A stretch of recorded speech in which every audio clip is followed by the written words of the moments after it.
Welcome back, and yes, we are starting out as usual with some milling on the machine, but stay tuned, there'll be some more interesting stuff later on in this video. So this is basically milling those front ribs for the tank, and this is now the leading edges of the wings that attach to the door. You can see they're just running there with the flat end mill and doing a nice job going around that curve there. So those were a little tricky because they're tall, but didn't have too many problems with it. So now we're actually focused in the shop on trying to get these door frames done so we can start laying up all the different parts of the doors. So this is the first one here, the right hand side, and it's been fully waxed, and Devon's just laying out the rubber profile in there. And here's the left hand side one, and Zach's busy just doing the final sanding on that before it can be waxed. So it won't be long and we'll be able to pull the molds off of both of those, and then we have everything we need to lay up the doors. And here's the door strake attachments again, and just finishing off here with the ball mill running down that face, similar to how you saw it do the foam the other day, but obviously got to run it a little slower, and the step over is a lot tighter because the putty doesn't mill quite as easily as what the foam does. But as you can see there, it's doing a pretty nice job. And there is the finished product, all ready to come off the mill and ready for its guide coat and first round of sanding, which will probably be next week because we've got a lot of different things on our plate right now. And Roberto and Chris were in again this afternoon, so we gave them this one to do. So this is the ribs that make up the strake tank, left and right, all the internal ribs. And you know, I already cut all the material for that, or most of it. So anyway, they finished laying that up and done a nice job on that one. So while all that's going on, Jeff is prepping the model to fly it, and there's a bunch of different things we need to do here. We're going to be tufting the wings with little bits of cord there so we can see what kind of flows we're getting over the wings there, and you can see he's just basically making the final adjustment there to the foreplane to bolt that into place. And we have these small little cameras, and we have 3 of these that we're going to be mounting on board this time. One looking out over the wing, one looking under the wing, and one looking forward onto the foreplane. So anyway, I was still a little bit nervous, obviously, because you know everything can go really wrong with the model.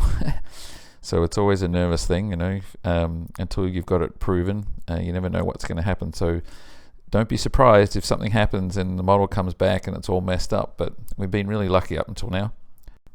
So here's the first view, that's under the wing. Oh, let's swip that around the right way. Okay, that's what it's going to look like. So that's mounted under the fuselage and looking up at the underside of the wing. And of course, when the tufts are on there, you will be able to see kind of what flow is going on there.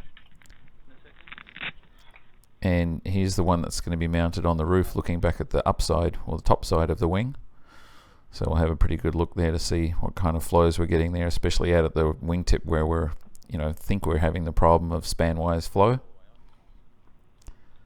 And lastly, we'll be mounting one there just on the strake there that you can see it points there out over the foreplane. So next up, I wanted to show you, this is the jig with the engine mount that Kyle's put together. So obviously Mark has designed all the engine mount, and Kyle's gone and designed the jig for it, which is sort of the light grey parts there. And so the jig is all going to be cut, or it's actually almost finished actually being cut using a water jet. And so when that's bolted together, it's really easy to align all the different tubes for the engine mount, so everything comes out perfectly aligned, because you know the jig can't get out of alignment because it's all, you know, basically mocked and square and all that good stuff. So anyway, it won't be long and the engine mount will be coming together, so stay tuned for that.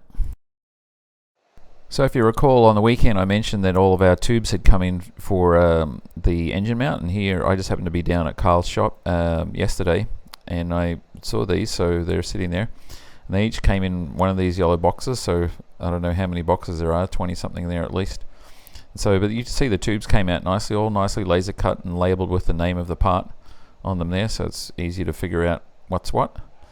And so with the combination of that and the jig that's finishing getting water jetted there, Mark and Kyle have sort of said to me that we should have the engine mount all welded up by the end of next week. So I know they've got other jobs to do, they're not just working for us, but you know, hopefully they can stick to that, and we will be looking at an engine mount by the end of next week, so that's exciting. And you see even the square tubes were done there, and all the holes were drilled, and so company's done a good job. It took them a while to get it all done, but you know, when you're doing prototype stuff, you always end up at the bottom of the list in terms of priority. So just as a reminder, here is the engine mount again that I showed you in the last video, but to draw your attention away from the mountain for a second, if you look at that housing there, the one that's green, that's the upper prop shaft housing. That one now has been all finalized, and so Zach, who's working there, and this is a different Zach who's working at Carl's shop, he's been working up the tool paths for that. So here you can see this is the tool path to mill that upper housing, or at least the front side of it, and you know, they use a big Haas machine to mill it. And just this afternoon he sent me through these pictures, or at least Kyle did, and so this is it with it mostly milled there, and you can see just out of a block of billet aluminum, and so that's looking pretty nice. And you'll see there's one more picture here with the actual corner holes drilled as well and a little bit cleaned up. So that's exciting. So stuff is underway for the belt drive, and the engine mount will be coming together, and we'll be flying the model soon, and hopefully we'll be getting the doors put together. So anyway, a lot going on. Thanks for watching, and stay tuned for the next update.